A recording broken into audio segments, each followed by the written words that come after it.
Les balados jeunesse, espace pour la vie.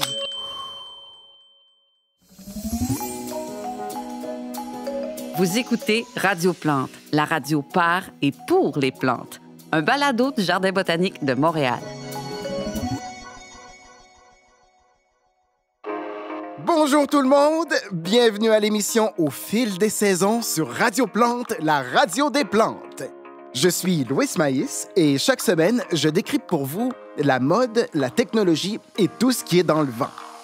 Et oui, Au fil des saisons, c'est l'émission consacrée aux tendances du moment. Vous écoutez Au fil des saisons sur Radio Plante. Au sommaire, la semaine de la mode forestière avec Mayline Aubépine, notre journaliste sur le terrain. Les costumes d'Halloween les plus fous de la saison et les secrets du réseau web végétal. On part tout de suite du côté de la mode. Mayline Aubépine, vous êtes à la semaine de la mode forestière, l'événement où les grands couturiers dévoilent leur nouvelle collection. Tout à fait, Louis. Cet événement nous fait découvrir les tendances automne-hiver. Cet automne, pour nos amis les feuillus, la mode est au jaune-orangé, à l'orange chaleureux, au rouge flamboyant. Et qu'en est-il des conifères, nos auditeurs et auditrices à aiguilles? On reste plutôt dans le vert. En fait, les sapins et les épinettes sont fiers de leurs aiguilles d'un beau vert profond, quelle que soit la saison. Je comprends. Alors, Mayline, à quoi ressemblent les nouvelles collections? C'est plein de couleurs, c'est magnifique. Les arbres qui ont défilé portaient des feuillages absolument éclatants. Chez les érables, certains osent même les feuilles multicolores. Multicolores? Oui, c'est incroyable. C'est la collection de Karl Lagerfeld. Chaque feuille est différente et exprime sa personnalité. C'est du jamais vu. Un festival de couleurs et d'originalité. Je suis certaine que les érables vont adorer. Ah oui. Alors, comment est-ce qu'on crée ces feuillages colorés? Très bonne question, Louis. Alors, comme toute plante le sait, l'été met le vert à l'honneur. Le vert est une couleur qui vient du pigment naturel nommé chlorophylle. Oui, la chlorophylle, c'est facile. Les plantes en ont dans leurs feuilles. La chlorophylle absorbe l'énergie solaire. Mais comment on en arrive à des couleurs éclatantes à l'automne? L'été, la chlorophylle est constamment régénérée dans nos feuilles par les rayons solaires. Par contre, en automne, avec les jours qui raccourcissent, la quantité de lumière diminue et la chlorophylle se décompose. La disparition de la chlorophylle permet aux pigments jaunes et oranges déjà présents dans la feuille de se révéler au grand jour. Fini le vert, bonjour les couleurs éclatantes. Que c'est ingénieux! Moins de soleil, bye-bye le vert. Voilà! Mayline, il paraît que cette année, un conifère a participé au défilé. Oui, un mélèze plus précisément. C'est un des rares conifères ou arbres à aiguilles qui change de couleur à l'automne. C'était tout un spectacle de le voir défiler avec ses belles aiguilles d'un jaune doré. Génial! Mayline, que nous réserve la collection d'hiver? Comme d'habitude, la plupart des conifères gardent leurs aiguilles. Mais pour les feuillus et les mélèzes, la collection hivernale est très osée. Osée? Qu'est-ce que vous voulez dire? C'est la simplicité même. Les arboricouturiers proposent un hiver complètement nu. Les branches à l'air. Vous imaginez la surprise? Ouh là là! Mais est-ce qu'on sait comment laisser tomber nos feuilles? Oui. À l'automne, un petit bouchon se forme à la base des feuilles qui coupent leur alimentation en sève. Et sans sève, les feuilles des arbres finissent par mourir et tomber. Ah oui, c'est simple en fait. Merci Mayline, super boulot. Merci Louis, au revoir. C'était Mayline Aubépine en direct de la semaine de la mode forestière. Vous écoutez Au fil des saisons sur Radio Plante. Restons dans la mode pour parler de l'Halloween qui approche. On vous a demandé comment vous allez vous costumer et j'ai sélectionné quelques réponses. Zazou, un chou-puant de la région de Québec, nous a écrit « Salut Louis, salut la gang, je vous adore. Je suis un chou-puant et je fêterai l'Halloween en zombie cette année. D'habitude, mon odeur fétide de cadavre en décomposition enlève le goût aux animaux de me manger, mais pour l'Halloween, je crois que c'est le costume parfait. » Alors Zazou, si tu nous écoutes, merci. D'abord, l'idée d'allier costume et parfum répugnant pour un effet horrifique, c'est encore plus terrifiant. Bravo à toi! Nous avons aussi reçu un message de Kéops Litops, originaire d'Afrique du Sud, avec une idée de costume épatante. Il nous dit « Bonjour, je suis une succulente, une plante grasse qui ressemble à des petits cailloux. Ma forme me permet de me cacher dans le décor. Et dès que quelqu'un passe, sans me voir, je peux lui crier « Bouh! » Merci pour ton message, Kéops. C'est la première fois que je vois un costume de roche. Peut-être une nouvelle tendance pour les prochaines Halloween.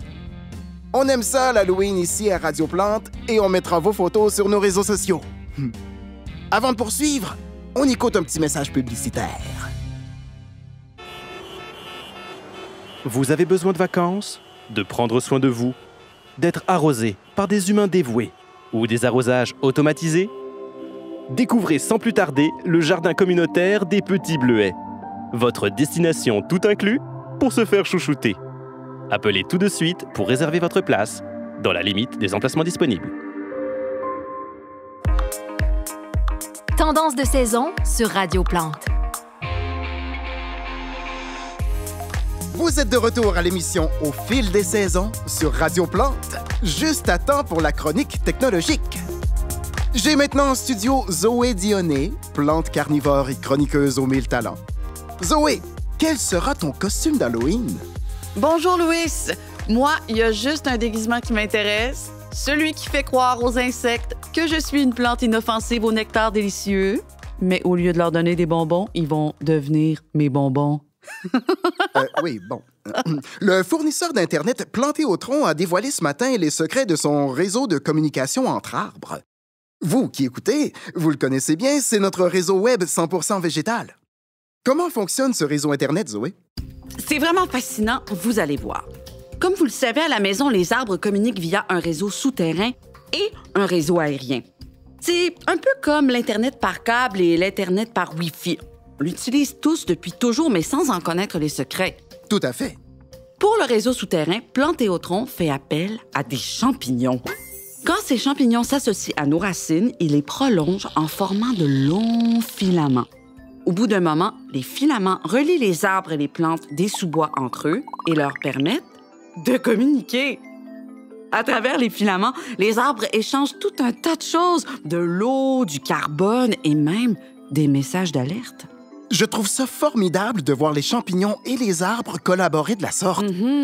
Et on évoquait tout à l'heure un réseau Wi-Fi. Moi, je suis plus Wi-Fi que câble, en fait. Oui, eh bien, les ingénieurs et les chimistes de la nature ont élaboré des molécules que les arbres libèrent dans les airs et que les autres arbres interprètent sous forme de messages. Les plantes peuvent aussi communiquer avec les insectes et d'autres animaux, par exemple pour attirer les pollinisateurs. Et quelles sortes de messages sont échangés entre arbres? Ce sont des messages assez brefs. Dans le cas, par exemple, de cerfs qui broutent des jeunes pousses d'un arbre, l'arbre libère des molécules dans l'air pour alerter les arbres des environs. Attention, cerf affamé, protocole d'alerte! Les arbres voisins réagissent à cette alerte. Pour ça, ils augmentent leur teneur en tanin, une substance amère qui modifie le goût des feuilles et les rend moins attirantes pour les cerfs. Que c'est ingénieux! C'est ingénieux, certain. En plus, les plantes sont enchantées que Planté au Tronc ait révélé les secrets de la communication entre arbres, parce que ça bouleverse les idées reçues des humains. Tellement de personnes pensent que les plantes sont immobiles et silencieuses. Alors que non, on le sait, nous, les plantes communiquent et par plusieurs moyens. Quelle belle conclusion, Zoé! Merci. C'est sûr que changer les idées reçues des humains sur les plantes, c'est au cœur de nos valeurs. Vous écoutez Au fil des saisons sur Radio Plante. Ceci termine le segment techno de notre émission. Ne manquez pas mon émission de cuisine Du soleil dans l'assiette. Cette semaine, Zoé Dionné va nous révéler les secrets des plantes carnivores. Merci d'avoir écouté Au fil des saisons sur les ondes de Radio Plante, la radio des plantes. Je suis Louis Maïs. Restez à l'écoute.